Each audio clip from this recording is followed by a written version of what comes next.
नमस्कार मित्रांनो, प्रश्न क्रमांक 119 पुढीलपैकी कोणता बिंदू त्रिकोणाच्या बाह्य भागातही असू शकतो। मित्रांनो, सर्वप्रथम आपल्याला हे माहिती पाहिजे की अंतर्मध्य म्हणजे इन सेंटर जो आहे तो त्रिकोणाच्या मध्ये जर आपण काढतो आहोत सर्कल तर तो इन सेंटर मध्येच असेल। दुसरा पर्याय आहे परिकेंद्र। परिकेंद्राचा अर्थ होतो सर्कम सेंटर।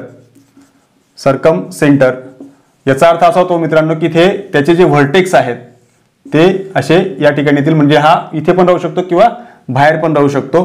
तिसरा पर्याय आहे शिरोबिंदू। शिरोबिंदूचा मीनिंग हा होतो मित्रांनो, इथे हे जे व्हर्टेक्स असतात त्यालाच आपण शिरोबिंदू म्हणतो।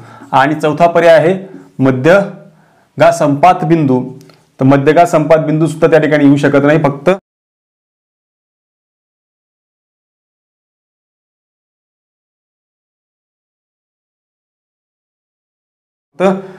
संभाव्य स्थिती जी आहे ती फक्त ही येऊ शकते की दुसऱ्या क्रमांकाचा जो पर्याय आहे की इथेच याच परिस्थितीमध्ये जो आहे तो त्रिकोणाच्या बाह्य भागातही असू शकतो।